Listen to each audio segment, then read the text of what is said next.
بسم اللہ الرحمن الرحیم۔ علم دین کی فضیلت کے متعلق احادیث۔ جنت میں لے جانے والے اعمال میں سے ایک عمل بہت بڑا علم دین سیکھنا ہے۔ علم دین پڑھنا اور پڑھانا بھی جنت میں لے جانے والے اعمال میں سے ایک ہے اور ایک بہت ہی اہم اور شاندار عمل ہے۔ اس سلسلے میں مندرجہ ذیل حدیثوں کا ایمانی نگاہوں سے مطالعہ کیجیے اور اسلامی جذبوں سے ان پر عمل کیجیے۔ انشاءاللہ تعالی اس سے نور ہدایت کی روشنی ملے گی۔ حدیث نمبر 1، کثیر بن قیس رضی اللہ تعالی عنہ سے روایت ہے، انہوں نے کہا کہ میں حضرت ابو درداء رضی اللہ تعالی عنہ کے پاس دمشق کی مسجد میں بیٹھا ہوا تھا تو ایک آدمی آیا اور کہا کہ اے ابو درداء رضی اللہ تعالیٰ عنہ، میں مدینہ منورہ سے ایک حدیث سننے کے لیے آپ رضی اللہ تعالیٰ عنہ کے پاس آیا ہوں۔ مجھے خبر ملی ہے کہ آپ اس حدیث کو رسول اللہ صلی اللہ علیہ وآلہ وسلم سے روایت کرتے ہیں۔ میں کسی اور ضرورت سے یہاں نہیں آیا ہوں۔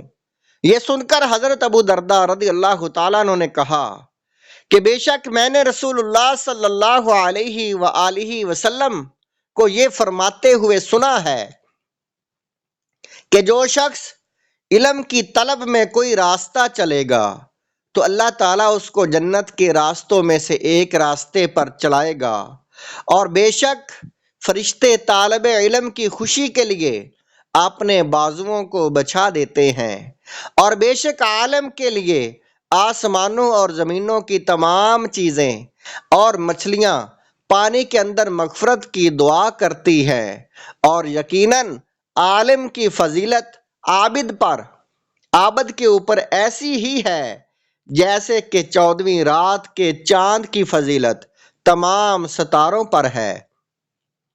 اور یقین رکھو کہ علماء انبیاء علیہم السلام کے وارث ہیں، اور انبیاء علیہم السلام کی میراث دینا درہم و دینار نہیں ہے۔ آپ کی میراث دینار و درہم نہیں ہے۔ انبیاء علیہ السلام کی میراث تو علم ہی ہے، تو جس نے اس کو لیا اس نے بہت بڑا حصہ پا لیا۔ مشکات جلد نمبر 1 صفحہ نمبر 34۔ حدیث نمبر 2، حضرت انس رضی اللہ تعالیٰ عنہ سے روایت ہے کہ رسول اللہ صلی اللہ علیہ وآلہ وسلم نے فرمایا کہ جو علم کی طلب میں گھر سے نکلا وہ اپنے لوٹنے کے وقت تک جہاں میں جہاد میں ہے۔ یہ حدیث پاک مشکات شریف کی حدیث ہے، جلد نمبر 1 اور صفحہ نمبر 34۔ مطلب یہ ہے کہ طالب علم جتنے دنوں تک علم کی طلب میں اپنے گھر سے باہر رہے گا اتنے دنوں تک اس کو اتنا ہی ثواب ملتا رہے گا جتنا کہ ایک مجاہد کو جہاد کرنے کا ثواب ملتا ہے۔ حضرت حسن بصری رضی اللہ تعالیٰ عنہ سے مرسلاً روایت ہے، انہوں نے کہا کہ رسول اللہ صلی اللہ علیہ وآلہ وسلم آپ نے فرمایا، جس کو اس حالت میں موت آ گئی کہ وہ اسلام کو زندہ کرنے کی نیت سے علم حاصل کر رہا تھا تو جنت کے اندر اس کے اور نبیوں علیہم السلام کے درمیان بس ایک ہی درجے کا فاصلہ ہوگا۔ مشکات المصابیح جلد نمبر 1 صفحہ نمبر 36۔ مطلب یہ ہے کہ جنت میں اس کا درجہ اتنا بلند ہوگا کہ اس سے اونچا صرف نبیوں کا علیہم السلام کا درجہ ہوگا، اگرچہ اس کے اوپر نبیوں کا ایک ہی درجہ اتنا بلند و بالا اور عظمت والا ہوگا کہ اس کی بلندی تک کسی کی عقل کی رسائی نہیں ہو سکتی۔ اللہ اکبر۔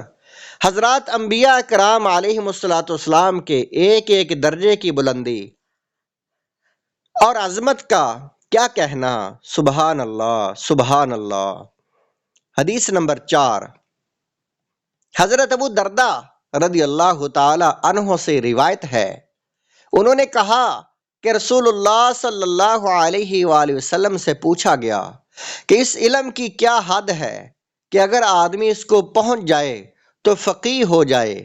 تو آپ صلی اللہ علیہ وآلہ وسلم نے فرمایا، جو دین کے متعلق 40 حدیثیں یاد کر کے میری امت کو پہنچا دے، اس کو اللہ تعالیٰ قبر سے فقیہ بنا کر اٹھائے گا، اور میں قیامت کے دن اس کی شفاعت کروں گا اور اس کا گواہ بنوں گا۔ حدیث نمبر 5، حضرت ابن عباس رضی اللہ تعالیٰ عنہ سے روایت ہے کہ جب تم لوگ جنت کے باغات میں سے گزرو تو میوہ چنا کرو۔ اس پر کسی نے کہا کہ جنت کے باغات کون ہیں؟ تو آپ نے فرمایا کہ علم کی مجلسیں۔ کنز الامال، جلد نمبر 10 اور حدیث اور صفحہ نمبر ہے 79۔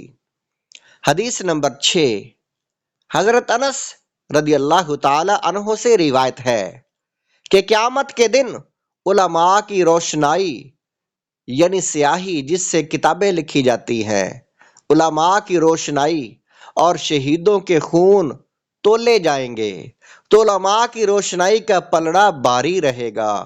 سبحان اللہ۔ یہ حدیث پاک کنز العمال جلد نمبر 10 اور صفحہ نمبر 80 ہے۔ حدیث نمبر 7، حضرت ابو سعید خدری رضی اللہ تعالیٰ عنہ سے روایت ہے کہ جو اپنے دین کی تعلیم میں صبح کو چلا یا شام کو چلا وہ جنتی ہے۔ کنز الامال جلد نمبر 10 صفحہ نمبر 80۔ تشریحات و فوائد، حدیث نمبر 1 سے جہاں علم دین کی عظمت و بزرگی اور علماء دین کی بلند درجات و عظیم مراتب کا حال معلوم ہوتا ہے،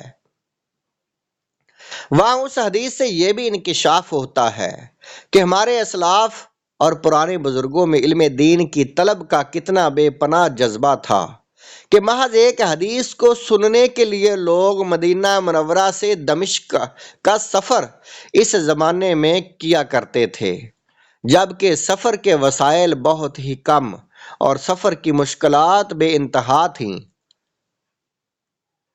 افسوس کہ آج کل کے مسلمانوں میں یہ دینی جذبہ بہت کم رہ گیا، بلکہ بالکل فنا ہو چکا ہے۔